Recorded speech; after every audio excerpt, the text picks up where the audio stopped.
This conversation is brought to you by KB Sweets Cupcakes Coffee and Tea. We have 16 cupcake flavors, 4 coffee blends, and refreshing tea for your enjoyment. Visit our website at kbssweets.com. That's kbssweets.com. Enjoy this conversation. All right, Jason. So what we got today is the red velvet cupcake, Okay. buttercream icing. Grab it off of there. Oh, okay. Grab your cupcake off of there. Yes, ma'am. And then today we drinking KB Sweets coffee, Okay. the Ambrose Delight blend. So quick backstory to the Ambrose Delight. This blend was created for my ex-husband who passed away. He died in 2021 from heroin overdose. October of 2021. And his cousin said, you should make a coffee or a cupcake in his honor. And she said, cousin loved coffee. And he did. He loved coffee. So this blend is named Ambrose Delight after my ex-husband. His middle name was Ambrose. And this blend is the caramel hazelnut butterscotch blend. We got red velvet KB Sweets cupcakes because you know I am the cupcake dealer. I'm the cupcake dealer. Yeah. Buttercream icing. We got our Ambrose Delight coffee with almond milk. It smells good. I'm curious, just for a quick second. I'm just curious about something. What is the meaning of the name Ambrose? You know what? I know Immortal. Okay. That's crazy. And then he has a coffee named after him, holding him in high regard for all of eternity. Oh, cool. The irony of it. See, I didn't think about that. I know it's a. I remember once I had so we have a son together, and his middle name. He has his father's whole name, so his name is Nasir Patrick Ambrose Harris, and I did that because he already has a son who's older than Nasir. His name is Patrick. But he wasn't a junior. Yeah. So, and then Patrick didn't want Nas to be a junior. So I was just like, well, I'm still giving him your name, whether you like it or not. And that still plays a part because, obviously, based on your shirt, you got the Tribe Called Quest. Yeah. You're a huge hip hop head. Oh yeah, that's part of your identity oh, too. Yeah. Oh yeah. So you everything you do is like intertwined, and it seems to be intentional. So when you decided to name this particular part of your coffee after him, and I know this is your show. But how did you choose these particular flavors? Because I don't know, because your skin caramel, you taste like butterscotch. I was like, because it's dedicated to him. So what I did was when I created the coffee brand, when I created KB Sweets Coffee, the coffee distributor that I use, they sent me a bunch of samples to pick out flavors. Thank you. To pick out which it's delicious. To pick out which flavors that I liked. Oh yeah, that's it. I'm sorry. Yeah, no, you good. But this backstory for you. So they sent me a bunch of samples of different coffee flavors to pick which flavors that I liked. Right.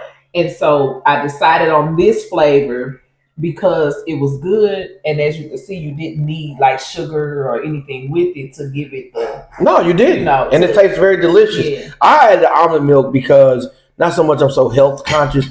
I'm not tough to drink hot straight coffee. I need to be a little warm, so I didn't have like regular milk or sugar. I added that in there, but it blends very well.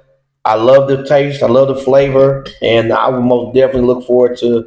Once I give me my own coffee maker, I need to give me some of this. Okay. Because I don't need to keep spending money at no discredit to where you choose to get your coffee from, but I can just have it at home, save time and money, and support a business that's founded here in St. Louis with a great meaning. That's significant. And once again, RIP to your ex, Ambrose, and as we honor his spirit. Yeah. Patrick. Well, Ambrose is his middle name. Middle name with Patrick. Yeah. And I had to catch myself. I'm like, damn, you sipping on Ambrose, you know?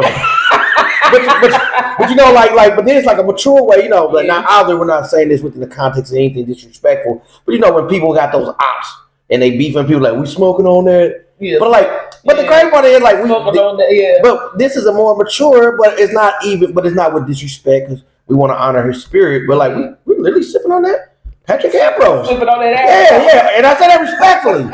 So Nazir, don't think I'm saying that negative towards your dad. You know what I'm saying? I heard he was an awesome man. We all got our challenges. We all got our things that we're overcoming. And I think that's the significance about who you are, being KB Sweets, the coffee, the cupcakes. You make also breakfast cupcakes, but right now this is considered a breakfast cupcake. So this the red velvet is part of the classic flavor cupcakes that I offer. Okay. But it's just red velvet because people love red velvet cake for whatever reason. And you said the icing is vanilla buttercream. Okay. I did not do the cream cheese icing for these today. Wait. Okay, you said you don't. You didn't. I didn't. But this is what kind of icing? This is a vanilla buttercream. And normally with red velvet cake or red velvet cupcakes, you would do a cream cheese icing. So what's the difference? Cream cheese, you just make the icing with cream cheese. See, I'm not an expert like you, so I just know it's a cupcake. Yeah. But you telling me it's a distinct difference between cream cheese and buttercream. So cream cheese is made with cream cheese and powdered sugar. Okay. And then buttercream is made with butter and powdered sugar. Oh, okay. Just okay.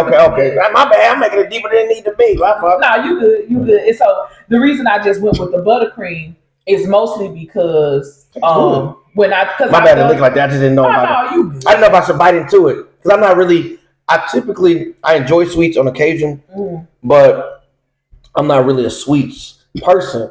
Not that I'm against it. So like I didn't know it was gonna be overbearing, but it's really the icing. At least I don't really taste the cake. I want to. You want to taste it? What, I was gonna say try with the fork. So my bad. You teaching me some class. If you don't want to buy it, if you don't want to just bite into it, get the fork.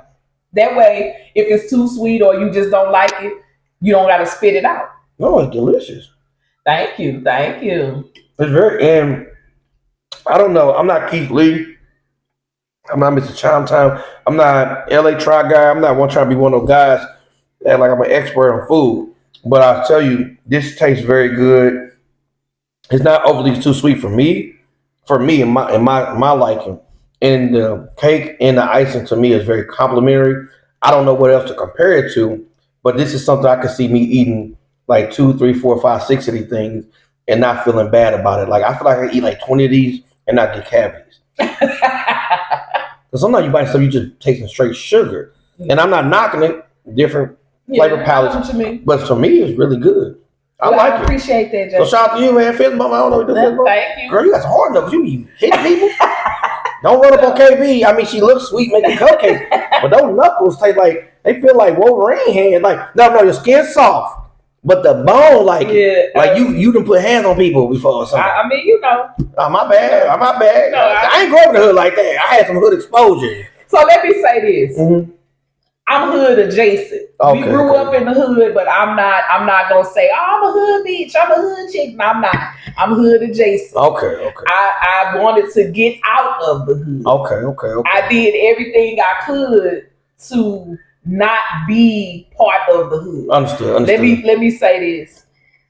My because you do obviously through the coffee and your interaction with people, you obviously do some form of advocacy on behalf of people. You provide a voice directly through your voice, the culture you represent, big hip hop head, and as well as, you are intentional with the things you do. Mm-hmm. So you ain't knocking, you just saying you didn't want to be. I just did, because let me say this. I've seen a lot of the people that I grew up with, and a lot of them are either just got trapped on drugs real bad, as you can see my situation, or they just didn't find their way out. Mm. Some people have transitioned, and again, I'm not knocking anything. I'm not saying anything's wrong with it. It was just that you wanted something different. From an early age, I wanted to just do different. I just wanted to be different, and I still do a lot of the things the same. And I know this, we getting a little bit off task, but my sister had shared a story with me, and she said, I remember we went to the arch. So apparently we were children. Somebody took us to the arch because, again, I don't remember the story. This was just a story my sister told me. She said, I never thought I'd have cupcakes and coffee at the same time. Oh, it's good, but it's very complimentary. Yes, it is. It really is. Yes, it is. When you first described to me, I was like, "Why you got bagels or why you muffin?" Now I see the vision. So look, they go together. I'm sorry, I mean, sorry. So she said, Candace, I remember we went to the arch, and you showed me how to put my name on the arch with an eraser.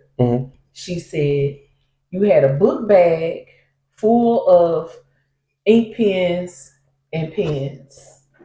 Now, I'm a creature of habit. I got my book bag still. Good book bag, too. And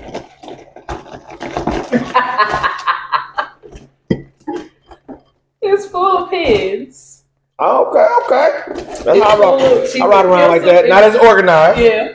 Pencils and pens, and I don't do pencil as much anymore, but I do have a bunch of pens. So the point I'm making is I always just wanted to just stand out and be different from what I was around. My childhood was horrible. I'm not ashamed to admit that. Yeah.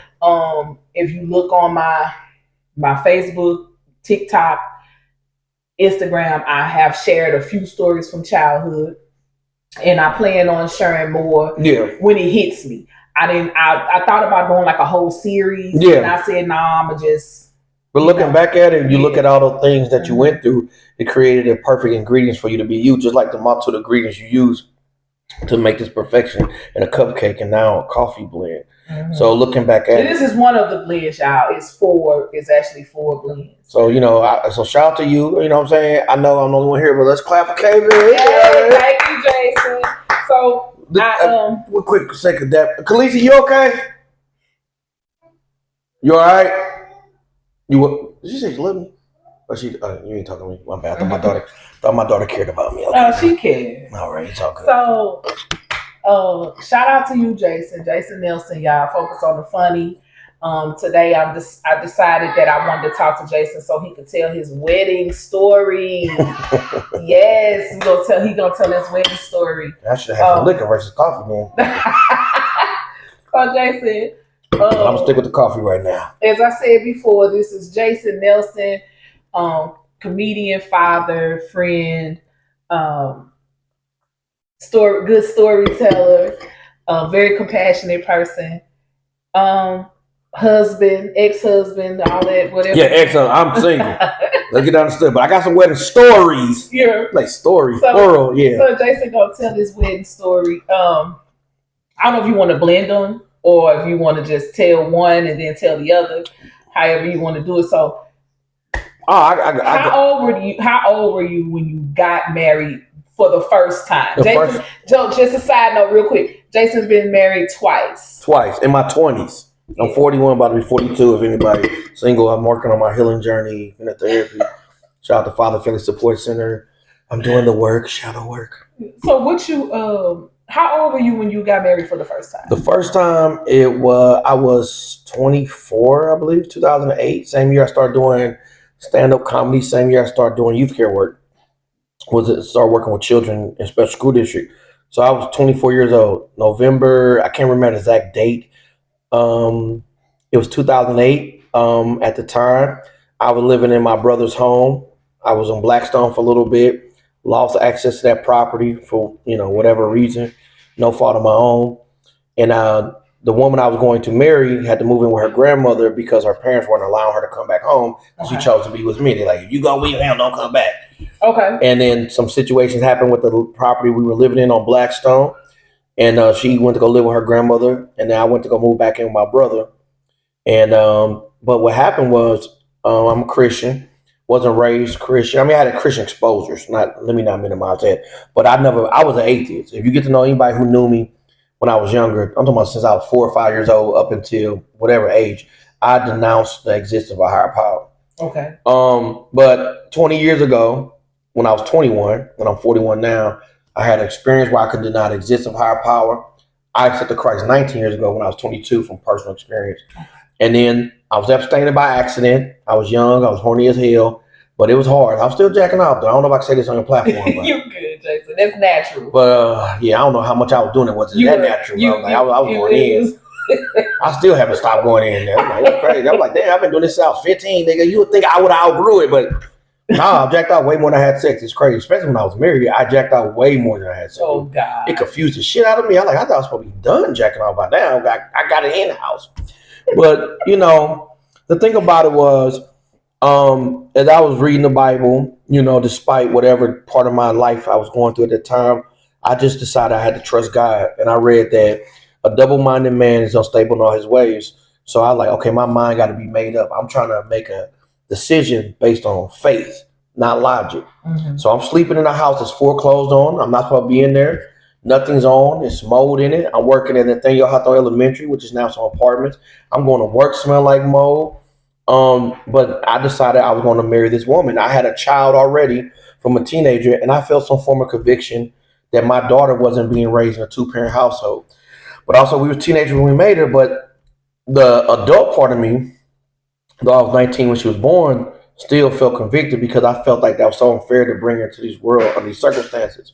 So even though I didn't get with someone immediately, it was 4 years later, I decided that I was going to make this woman my wife. Now, we met on Black Planet, moving fast.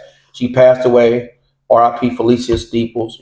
She has a family that loves her, people that loves her from a community. She graduated from McClure North in 2004. But we didn't grow up together. We didn't know one another. We met on Black Planet. We were moving fast.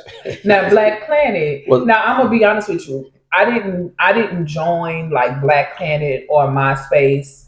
I did have I think I may have gotten on MySpace like right at the end. Yeah. And then we got Facebook. Yeah. And I didn't even get on Facebook till like 2010. Yeah. So for me, especially me being an introvert, being shy, the internet and social media was like my form of communicating with the world. Because, I'm not going to go too deep. I went to 12, 13 different schools, used to live in group homes as a kid due to some unfortunate circumstances in my father's house with his wife. That was going on for about 5 years before it came to this ugliest point where I had to be removed from the house or it was undeniable. So I was always shy. Okay. And so the internet was like my way of communicating, connecting with people. And come to find out, it was at least thousands of other people out there like me in my age range, some younger, some older, whatever the case was. Mm-hmm. I was just shy. My big brother became my foster parent. He did a good job of providing me with cool things. Shout out to my brother Mark Welch, who became my foster parent. He graduated from McClure in 97. Okay. He took on a big responsibility because I hadn't seen him much since I was 8. And then one day he showed up and started picking me up. Okay. And then, he bought the video games for me. And then he actually had bought an iMac for himself. But I always kind of took over his things. But I see why he was mad at me. He worked so much, and I was just at home. So he got the internet, and I'm just on the internet. Just on the internet. Mm-hmm. And either way, fast forward, we and her come across one another.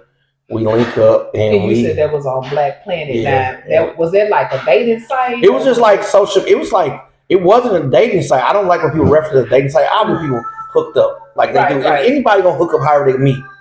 But what happened was,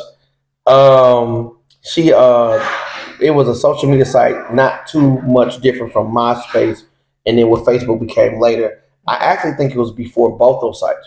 It was a Black-owned one. It was teaching us coding, all kind of cool stuff. Okay. But we came across each other on that. We met February 2007, and long story short, we had a son born December 2007.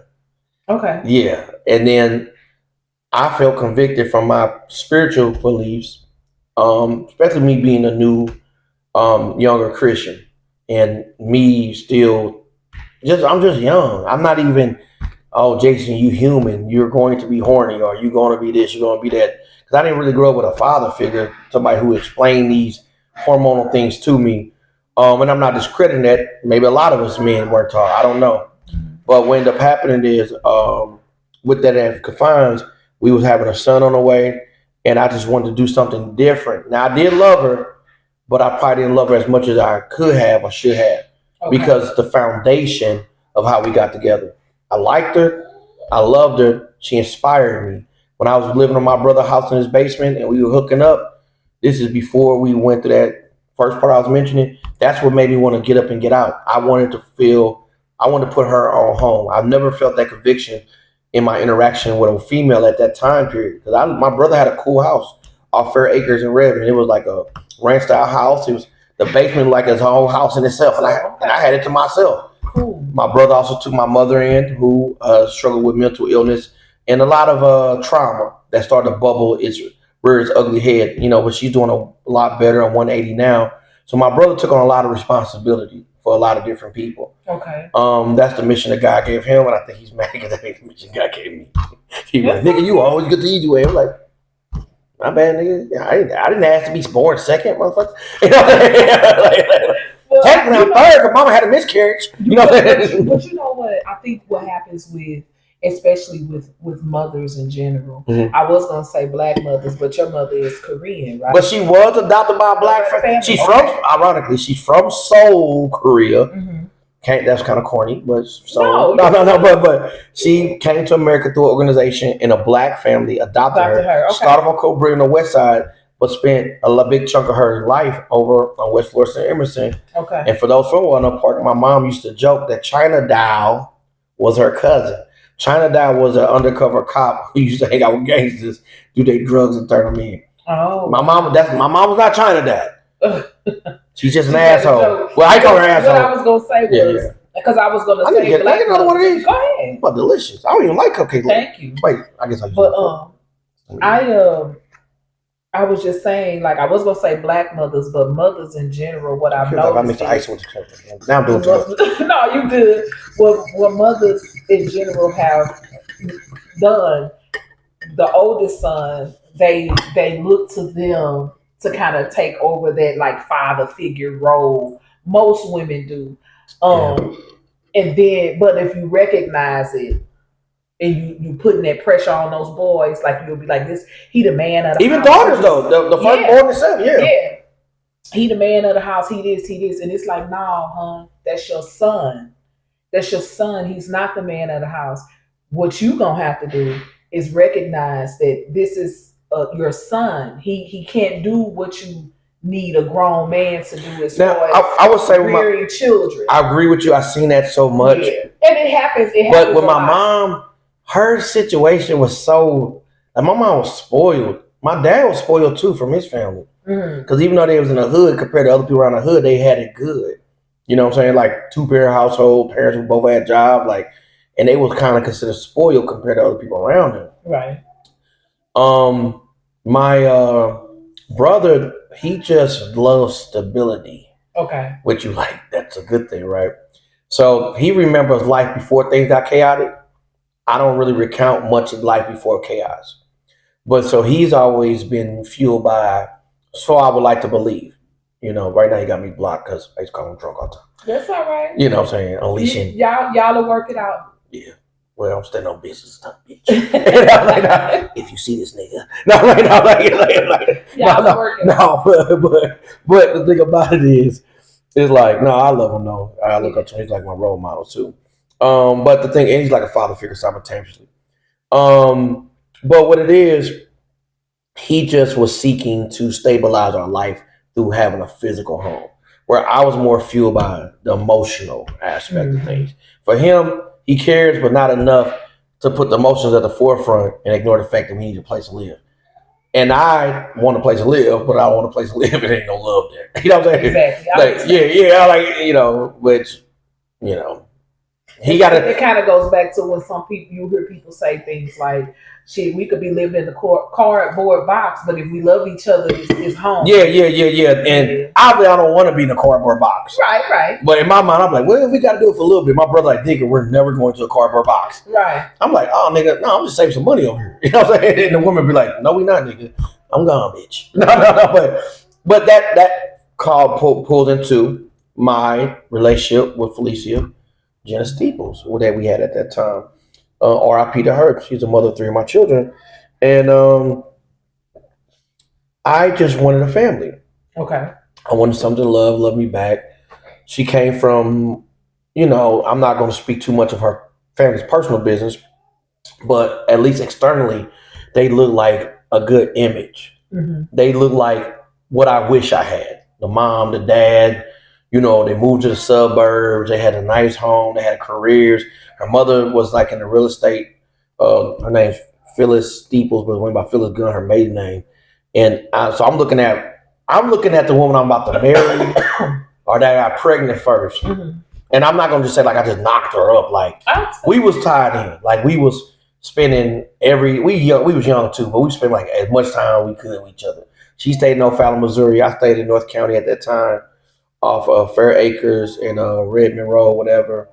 And so we was locked in. It ain't no like I just knocked her off or nothing like that. Like I was there when we made our son. I was there. If you see this video, your mom was like, I want to have your baby. And you know, she had a big booty. I ain't gonna lie. She's cute too, but I'm just saying, she had a big booty. I was behind, and I was like, I I never had a woman tell me she want to have my baby for. Now that's my thing. Like bitches just tell me, I'm like, okay, you can have it too. Baby for you, baby for you. No, but the thing about it is, but my mom was made up. I was gonna make her my wife, and so even then, my theme song for us, obviously, it was just my theme song for us.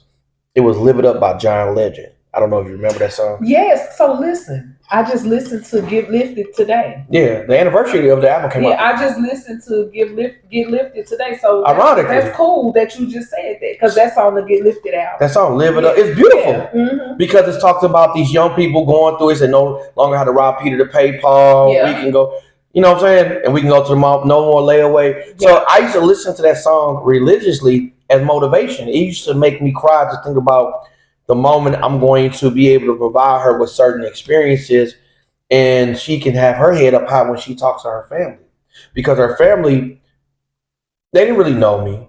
I mean, I met their daughter online.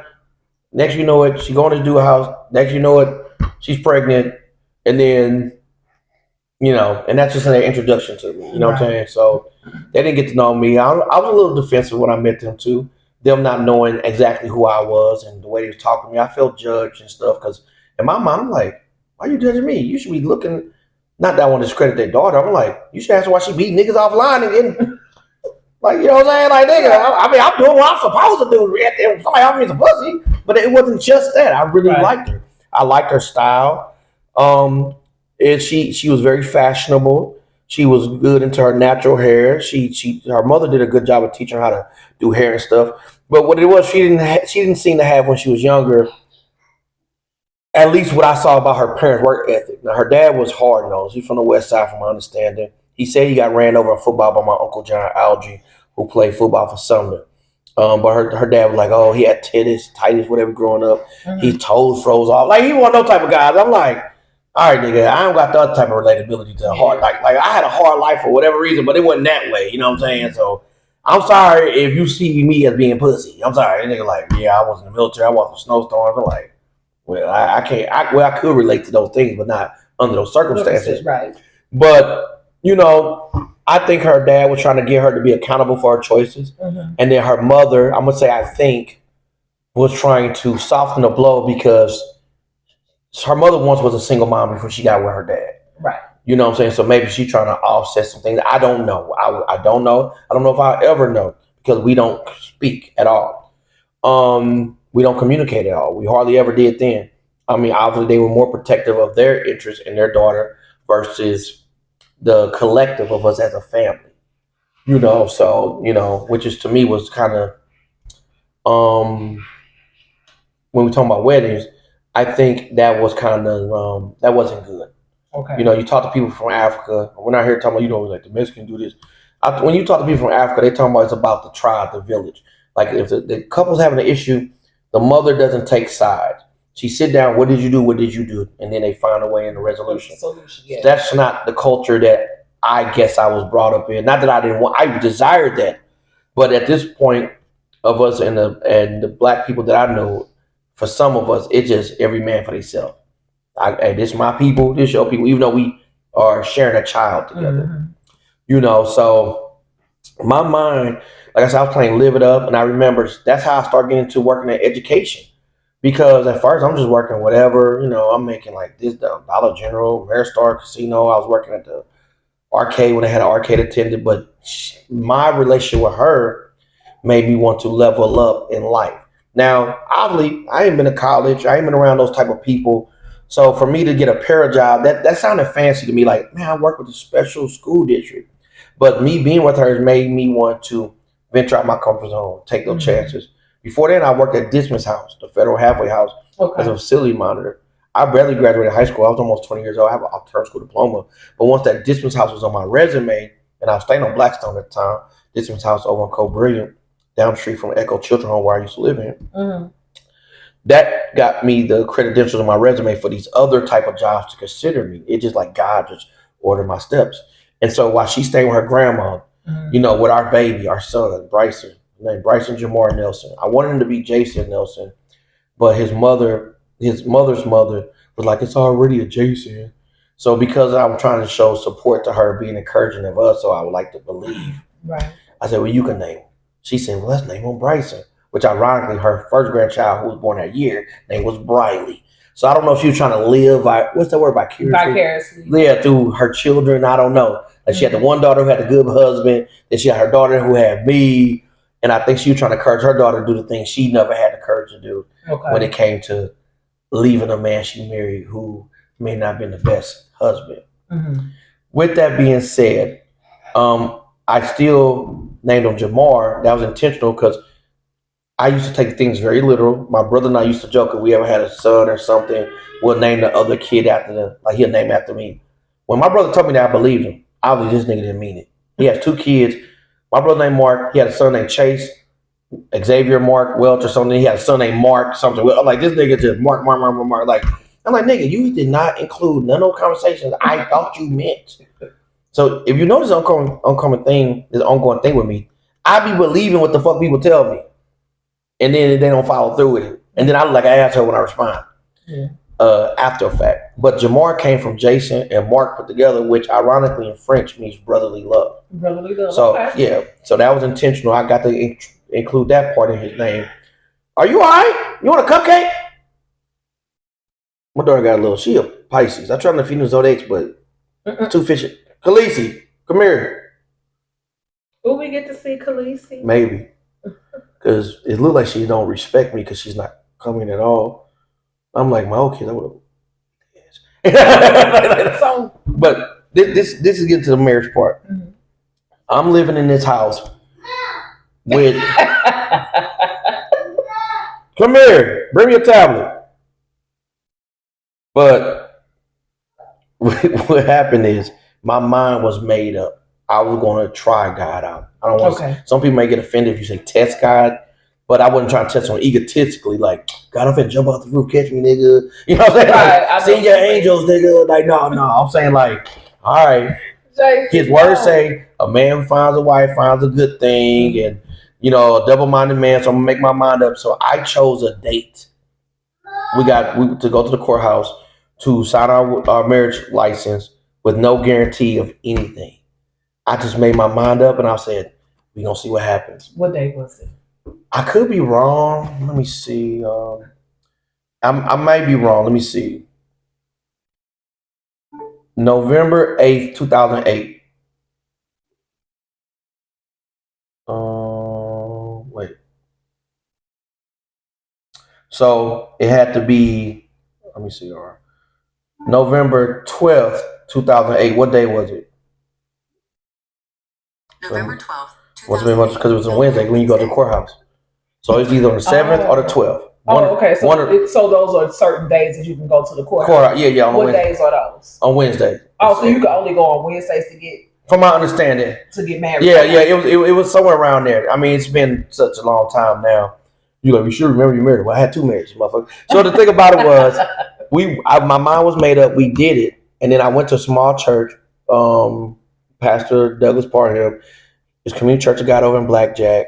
He the one encouraged me to marry her when my aunt told me not to marry her, who's also evangelist, based on a dream. Because she says, Jason, sometimes we do what we think is right, but it's not what God intends for us. But my mind was made up. I was going to do what I wanted to do anyway. And where the pastor like, well, a sexy man needs a sexy wife. Or he was trying to connect with me. He was basically saying like, nigga, you young, you horny, you need to get married. He's like basically saying like, cause it says better to marry than burn with desire. Right. He also said having a family gives a man responsibility, which is true. It did give me a focal point. So he was speaking to me from a manhood perspective. Mm-hmm. My aunt, Angela Roberts, who's an evangelist, she's currently in North Carolina now, but she was speaking to me from a prophetic perspective. Okay.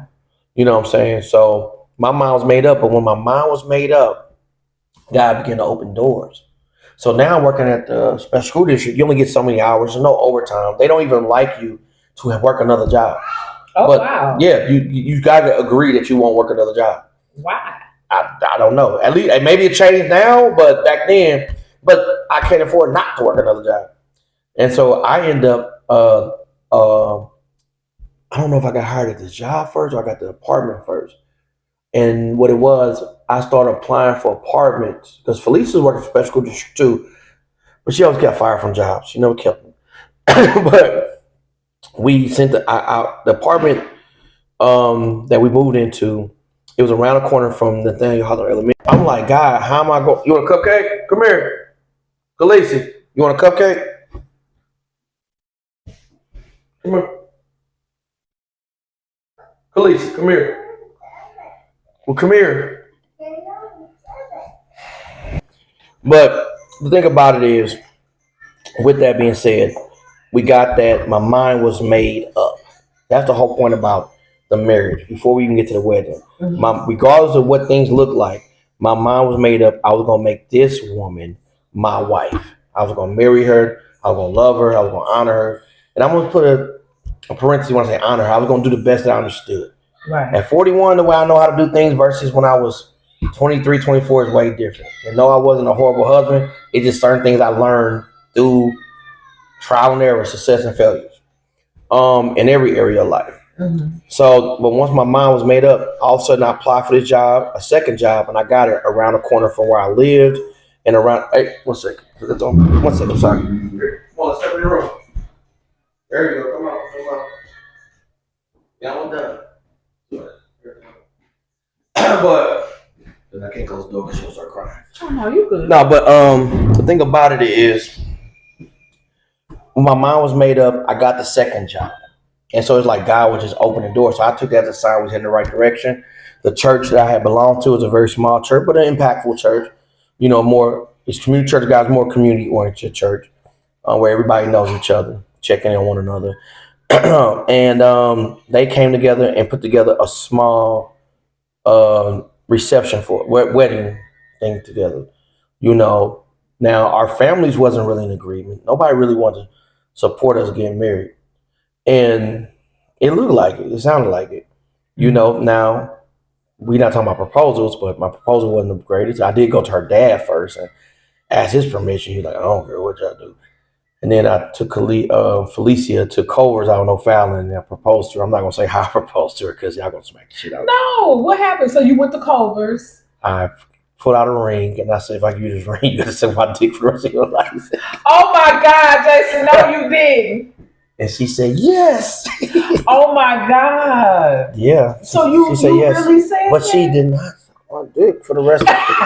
Like, RIP to her. Like, she stopped, like, right after we got married. It was crazy. Oh my God, Jason. That's hilarious. But, you know, I was masking my shyness and insecurity behind humor at that time, you know. But I should have humbled myself better. But, and, you know, proposed to her in a better way, you know, got on my knee or whatever. But I didn't do that. And that wasn't right of me. But she did say yes when I asked her what she said my dick for the rest of my life. I give her this ring. She's like, yes. I'm sorry. Sorry, kids that we had. At the reception, so your church family gave y'all a small reception after y'all got married at the courthouse. Now, was it the same day or did I don't quite remember. Like I think it was like a little time between, but the thing about it was, and I don't know, maybe the wedding was in November, we went October, whatever it was, my mind was made up. Mm-hmm. I mean, that information somewhere online. But my mind was made up, and they came together. Other people, like I have some family members, some friends who family contribute like dishes and stuff. But we did not look unified at all. And I would say it was my fault. Okay. When we got married, I was really shy. And people may not realize that. but it didn't look good, especially when I was married to these women. I wasn't good at public displays of affection. Okay. So, well, like when people get married, they're supposed to sit next to each other. I sat next to my family. And no, like I'm married. I just married this woman. Yeah. The pastor officiated. And then when we sitting down eating dinner in the basement, I'm sitting next to my dad's family, like talking to them. And she's sitting over there talking to people. So we didn't look, and you know what, at the end of the day, and I'm saying this now as I'm reflecting, that was my fault. Okay. Because at the end of the day, she's going to follow my lead. Right. So I didn't do a good job of setting the tone. I'm pretty sure that turned people off who was in support for her, who was already questioning whether she should marry me or not. But really, I was just super shy. Okay. And what I was trying to do, but I also was trying to make other people comfortable and happy and everything. Yeah. But I did it at the expense of probably hurting her feelings, because she would do, and even though I don't really speak much of her, like I spoke of the person who maybe it was karma, that's the second wedding, but it was like when her dad said, if you go be with him, don't come back. She took the chance. Okay. You know what I'm saying? And she did do things. She was stubborn, but I gave her reasons to be stubborn sometimes. So let me so just to kind of go back to your wedding day, when you went to the courthouse, did y'all dress up? What did you wear? What did she wear? I don't even remember. I think we just applied for the license. Okay. And then we got married at the church. Oh, you got married at the church. So do you remember, did you dress up? Was it casual? Well, we dressed as best we could. We okay. I probably had some slacks and a dress shirt or something. Okay. She had. Did you do any of the like grooms, but no. That's all I was gonna ask. When you had you had your marriage license, you went to the courthouse, and then you went back to your church, and your church had provided a reception for you. Yeah, like on another day. Did y'all dance? No, we didn't do any of the stuff that. And I'm only asking that. I haven't done that with any woman I've married.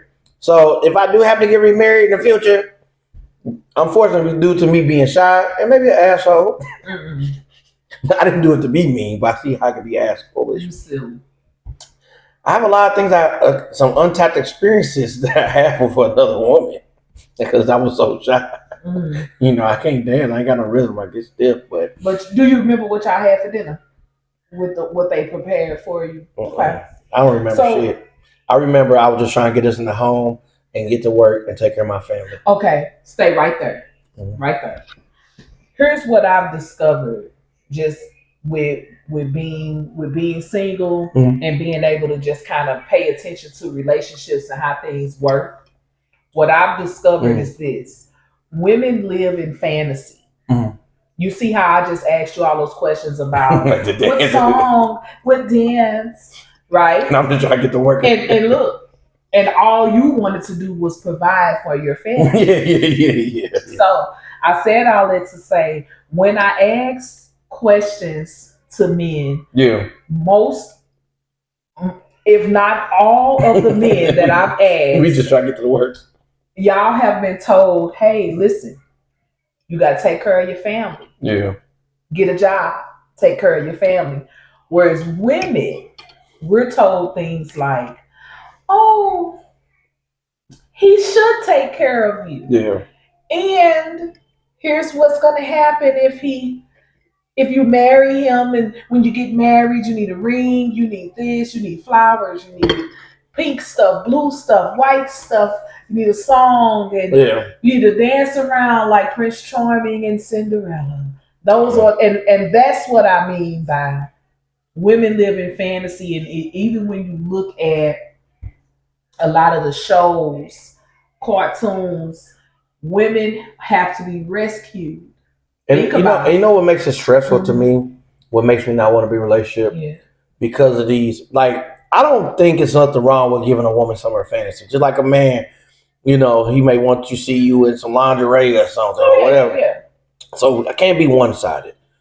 But it's like the pressure for it to be a certain way. Like women be like, If my husband ain't crying while I walk down, I'm just throw the whole marriage away, or how much the ring's supposed to cost, and all these things. And I'm like, and notice, like I said, that's that fantasy. So it shit. makes you not want to, yeah, because you like that fantasy shit. And then or now every engagement just gotta, cause you see you on the shade room, it gotta be like all the roses, and not saying that you wouldn't want to do that for somebody you love, but you see people do that and the marriage don't last.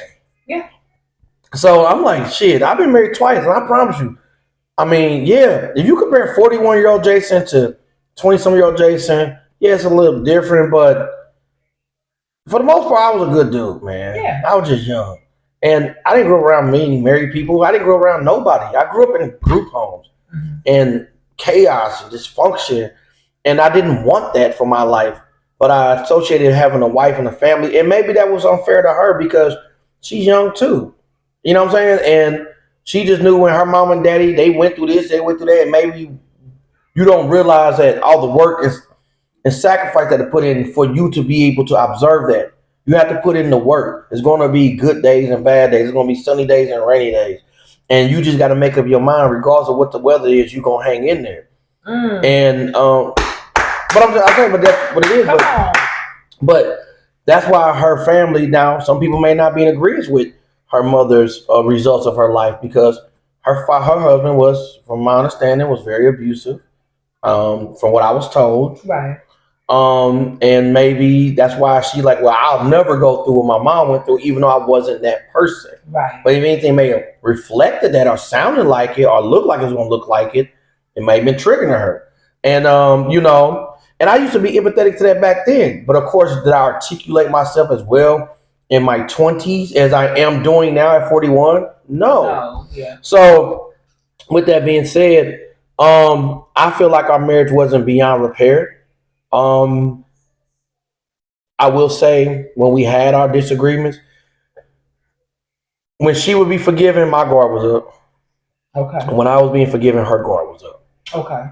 When really we should have just forgave each other. I ain't talking about infidelity or abuse or whatever. Right, no. And that looks different to different people. Some people may see infidelity like anything you do behind your spouse's back that you ain't doing in front of their face, to me, is infidelity. So with what you just said, as far as with your, there's some good coffee too. Thank you. I can't believe I ate 2 cupcakes. Thank you. I appreciate it. What you just said about how you just wanted a family, you wanted to provide for her, you wanted to have a house, you wanted to just, so basically, from you coming from the background that you had and the background that she had, 2 people coming together, y'all were just trying to build a family. Yeah. And unfortunately, because you were both of y'all were so young, didn't really have the tools, didn't really know how to communicate. The marriage just wasn't the way it could have been. I believe had you had those tools. I will say I did love Felicia Jenna Steeple. She was my first wife. I did love her, and I believe she loves me. I think I hurt her feelings. I made her mad at times, and she's a very stubborn person. And then I get upset, but I probably was more passive aggressive about it. Okay. You know what I'm saying? I'm more like, you all right, you don't want to talk? Well, I'm not going to talk to you for a long time. Okay. You know that, and I'm not saying that's what I did, but I'm saying So you did the silent treatment. Well, with her, I don't know, because, truth be told, like when I start fucking other people, she left me and wouldn't give me no pussy. And she's like, go fuck other people. So I'm like, all right, well, fuck other people. So she didn't have to catch me cheating. I told her. Like, oh, wow. Like, cause she'd come to the house and check the condoms. Like, why the condoms gone? I'm like, you ain't fucking me. You know what I'm saying? But we young. But my thing was, she was doing certain things too. But my thing was, because you doing things, I'm going to do it differently. You hiding your shit. I'm going to do my shit out in the open. And I'm going to let you know. I'm being more disrespectful. You being disrespectful to me for doing it in the first place.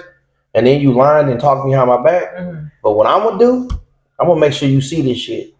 And that's what I've been on for a long time, in different ways.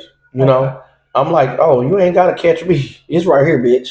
I ain't talking about her, bitch. I'm saying, like, in general, like, it's right here. General, yeah, because I would not do those things that you're doing. But if we going to do them, I'm going to show you how to do it. So, that was wrong, too. There was young Jason. Well, I got another question for you. So, well, actually, I have two, but I'm gonna ask one right now. Okay. Just back to your marriage. That's a good conversation, though. What are you most grateful for from the marriage? Our children, even though I don't have a relationship with them at the moment, due to the circumstances and my responses to things and reactions. I didn't do my due diligence of going to court, pursuing my legal rights. Okay. I thought I was above that, in the sense of I wasn't that type of guy. I underestimated what somebody's willing to do when they're hurt to hurt me. Okay. But for my children, I appreciated that she did, was willing to give me opportunity to have life through her. Um, Me and her did have some good times. We used to laugh. I mean, she was a very funny person. She could be a liar. I don't know because she was a Gemini. No, no. Just like I think all Scorpios are whores, Scorpios. No, Cut it out. And Aquarius, we're the ones that mean well. You know, you remember they was the only zodiac sign that was carried directly to the gods in Greek mythology. Don't forget that. but the thing is, January Aquarius in the house. Now, but other than that, though, we did have some good times. Okay. She probably wished I treated her a little bit more tenderly. Okay. Because she was a big girl, so sometimes when I say I treated her like a big girl, I'm like we had to move some furniture. And I'm like, can you help me get this couch? She was like, oh, a lady. I'm like, motherfucker, you like 300 pounds. Oh my God. Like she did shot put and you know what I'm saying? She was strong. You know what I'm saying? Yeah. She was strong. Her daddy was a football player, her brother football player. She come from strong stock. No, but she was strong, but I guess she wanted me to treat her more gentle. But then she didn't always act gentle. Okay. She used to flex. She was bigger than me. Like, when we get to like little niggas, push me around. Like, damn, bitch, I thought I was a man. But she get mad that she knows she bigger than me all of a sudden. You know what I'm saying? Women do that. You know, you dealing with a dude that got hands or not. And then you love him. And then so he piss you off. You let that nigga know you can fight. He can't. Come on, man. Women do that shit. So the thing about it is, because I happen to have children about women who can fight. And I don't know why I don't know why I'm good at choosing people who can beat me up. I don't know why. You know what I'm saying? I've never been a fighter. Don't fight. Don't fight. No, I would scream the R word before I fight to get help. And they be like, is that a lady? Like, no, that's that nigga Jason. They're like, what? Some dudes trying to hit him? Like, no, it's like 3 bitches surrounding him. This nigga yelling out. I can't say the word in total because it's like, but it's like, I'm like, hey, great. And they come and pull up on the bitch and try to say down. They're like, no, that's Jason. That's that nigga. I'm like, thank you very much, officer. No, but yeah, she was strong as fuck. That's what pissed me off when she accused me of domestic violence. I did not have domestic violence with that girl. I promise you, Lord's my witness. All right, that girl would have beat my ass. But I loved her though. She had a big booty, thick thighs, cute face, natural hair. She had all the attributes I like. You know what I'm saying? But she just was an asshole too. R.I.P. She knows she was an asshole. This is not me disrespecting her. She was an asshole, but she always said she got it from her daddy who was an asshole. Mm-hmm. You know what I'm saying? She said her daddy reminded her of Bernie Mac. Oh wow. Okay. And she was kind of like a female version of her dad in a sense. Okay. Who she wanted his approval constantly. I don't know if she ever got it. But that's what motivated her moves. Like when she said she wanted a child, she wanted a boy. For what she told me, because she thought it was going to make her closer to her dad. Because her dad used to be all on her brother, named Robert Stevens, who played football. And Marquette coached at the Smet, playing in the NFL and stuff, LSU coaching staff and stuff. She wanted the same love that her brother got from her daddy. But she never got it. Okay. So everything she did was trying to get her daddy approval. Okay. Everything she did. She just didn't. Yeah, so that's a big portion that will contribute to the dissolution of our marriage. But, for the things that influenced her. Okay. But that was it. And that's what led me to my second marriage. Okay. Which I'm like. So you from that marriage, I didn't realize you were most grateful for the children. And then what just think about my second ex-wife. I'm like, what did you learn? What did you learn? So what did you learn about I learned I'm a stupid motherfucker. That if I get some good pussy, I will make a bad decision. That's what I learned. No, real shit. I had 3 kids by 2 different women, right? Those are the ones who I like they pussy the most. Okay, my first daughter mother, she like, yeah, why we? Because I ain't saying you ain't had no good coochie for other people, but when we met, I went into it like that. Felicia, I nutted her. I got her pregnant 3 times. Okay, I liked her pussy. Other niggas got her pregnant. So obviously, shout out to her. R.I.P. to her. She had some good coochie. Okay. You know what I'm saying? Some really good coochie, like really good coochie. Okay, Jay. You know what I'm saying? Like, look. You know what I'm saying? But that's what I learned. I'm a stupid motherfucker. That's what you learned? Yeah, I'm stupid. I'm dumb. I don't use my brain. I think with my emotions in my first, then my dick. And sometimes when I was younger, they was like neck and neck. Okay. That was stupid. I wasn't thinking about logically. I didn't think analytically. I didn't think about the future. I mean, I hope for the future, but I didn't know how to build for the future. Okay. Because I wanted what I wanted at that moment because I didn't know how much time I had left. Shit, I didn't know I was going to be this. Well, not saying 41 old. I never thought I was going to see 40. Okay. It's great what it is. I'm alive, and R.P. to Felicia Steeple, she's not. And I'm not saying that in a bullshit way. I know what you mean. I would have thought I would have been on gone. You know what I'm saying? But that ain't what happened. So, you know, because of time was of the essence to me because of my personal experiences being pulled from my mom, living in group homes, large amount of times without seeing people, never being in one place long enough to make friends or keep friends or maintain friendships. I just moved fast to get what I wanted at that moment. And I wanted a family. Okay. You know, so my desire, like the name of my third book, which would be the name of my fourth film project, Good Heart, Bad Decisions, what I desired wasn't wrong. What I thought of wasn't wrong. My approach and my strategy wasn't right.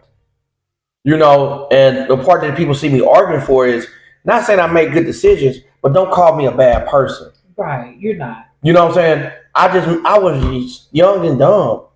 And not dumb because I was so stupid. I was just void of understanding. My ignorance wasn't fueled by intentional ignorance. It was fueled by I didn't know no better. Right. I'm just piecing together the way it was. So that's the part that hurt my feelings. That people was discrediting me as a human being. And they forgot, you know, of course her mom and dad not gonna know the parts of me that she knows. Exactly. You know what I'm saying? Just like people know the sweet parts of it, but they don't know the parts that I know. Exactly. You know what I'm saying? Exactly. I'm like, how the fuck they assume every woman an angel in this motherfucker? Like every nigga the devil. I'm like, this is crazy. Right. But R.I.P. to her, I did love her. And if it wasn't for me connecting with her, I don't know if I ever would have ventured out to truly level up. I've always leveled up in little bites, but it made me want to take that bigger jump. Okay. She and our relationship, and I had numerous females in different time frames in my lifetime. I live with my big brother who's voted best looking in high school. They say we both look kind of cute.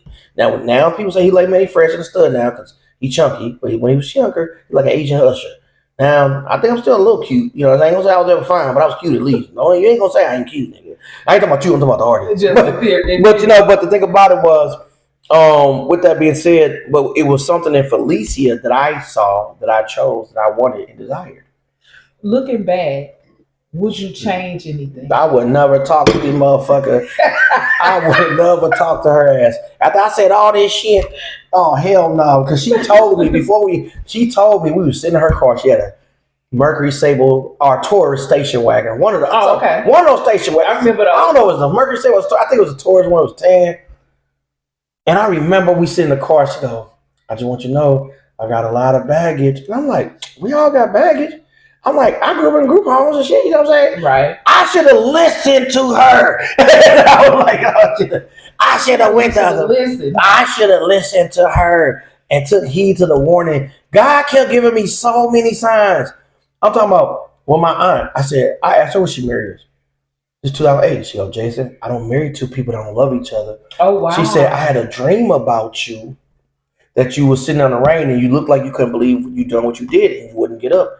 And then she said, Jason, I'm going to stay out here with you till you get up. And then she goes, well, Jason, sometimes we do what we think is right, but it's not what God intends for us. I was doing what I thought was right. Yeah. At the beginning of this long-winded conversation, I said I felt conviction for not bringing my daughter into a world with two parents, my first daughter. I made decisions based on that. Okay. You know what I'm saying? Yeah. I created another traumatic experience trying to cover the previous traumatic experience. Right. Which I created another traumatic experience trying to cover the previous of growing up without parents. I created my first daughter because I want someone to love me back. Mm. That is a selfish reason to create a child. Which, where my last child came from, I know this nigga repeats himself. So so it just sounds from what I learned the hard way. From what I understand, it just sounds like you were still searching for that family, that sense of love, reassurance. I want somebody to be proud of me. Yeah. You know, that was the cool thing about having kids. Like, they don't know nothing about nothing. They just look up to you. They think you're a superhero, and but even when other people look like you ain't shit. Like my sister father, she love her daddy. She's still crawling in her lap right now, and she's about to be 40 years old, and he'll hold her. If her stomach hurts, he'll rub her stomach. Even though she got a boyfriend, whatever, she call her daddy come fix the shit and her whatever.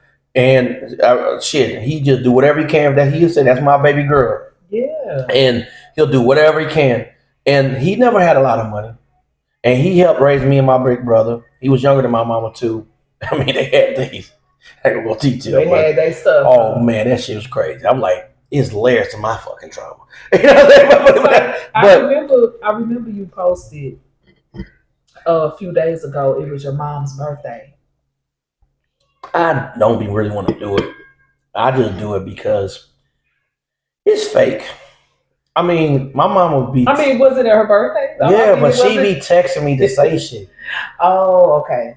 Like sometimes I'm like, I ain't gonna lie, man. I'm glad my mom alive, but after a while, I don't know what else to fucking say. You about to be 70 years old. Like I don't like say so much shit by now. I need you to go to heaven so we can do your eulogy. So, because she want me to do the eulogy, she said that. She said, "Cause I'm gonna make it funny." That's what she said. Well, we need to get to that point because I'm running out of shit to say to your ass on Mother's Day cards and everything. I'm out of shit to say, Mom. I love you. I appreciate you. I'm glad we're doing better. But I'm running out of shit to say about you. Well, I can only tell people you overcame getting your ass beat by my sister's father so many times. I'm like, well, I will say, and y'all niggas still cool. That would throw me off. I will say this. The pictures that you posted, she's very pretty. And when you say that she's 70. You know what's so funny? I'm like, you know how they say, you don't look like what you've been put through. That nigga used to put her through walls. Oh my God. Jason, that nigga used to smush her face in the wall. Boosh, boosh. Well, she don't look like she been through domestic violence. Shout out to Mama. Look, shout out to Jason Mama for overcoming. She stabbed him. Hey, shout out. Overcoming the next. I was there. I witnessed it. I was just visiting. My dad had got custody of me. They was in the kitchen arguing. I don't know what this nigga did, but all I turned around second. The next morning, they said the knife missed his heart by this much. Oh God! Yeah, I'm the one called police on my own mom. But I just didn't want Evan to die because outside of I ain't say it, but outside of when he was treating her like Mike Tyson on the punching bag. He was a cool dude. Oh, he was a cool dude. Yeah, when he wanted to beat my mama ass. Well, I'm sure. When he wanted to beat her ass in front of our face and like choking her, like he was cool. He used to wrestle with us. He liked a lot of combat sports. So what it sounds like to me is he just didn't have a lot of emotional intelligence to talk out whatever. Well, no, my mom was a boundary pushing person. Well, she used to love to tell this nigga my sister wasn't his daughter. Oh wow! Yeah, that could trigger somebody. Well, that's another look. That's another. Yeah, because she just say that, and it didn't help that it was a nigga chasing my mama who looked like he could have been my sister. Looked just like her dad though in the face. She just got my mom features, whatever, for the skin, but everything is on her face like her dad family. But the thing about it was a light skinned dude named P-Town. They call him Jimmy Dean, and he was chasing my mom at the same time, and he used to call himself trying. When dudes like a woman, they'll do some crazy shit. Yeah. I can't believe it was two niggas fighting over a nigga fighting another nigga over a kid that wasn't even his. I'm like, this is, whew. Well, damn. My mom had niggas who act retarded. The women I had me act retarded. That's why I be staying to myself because I don't trust me with women. Because I don't want to be retarded no more. I don't want to be stupid. You're not gonna be retarded. I don't want to be stupid no more. Oh my bad. That's insensitive. Looking back over your marriage, everything that you went through with your mom. And again, shout out to Jason's mom. I keep forgetting her name. Marcia. Shout out. She wants to sit down with you, tell her story about her marriage. Oh yeah, she definitely will. Yeah, she definitely can. Shout out Marcia. She's so beautiful, y'all. She is. My mom she's a cancer survivor. Yeah. She's from a whole nother country. She grew up in Walnut Park. She had to go through a lot of discrimination. I remember people used to call her discriminatory names and stuff. She went through a lot of stuff, more than I probably can even fathom.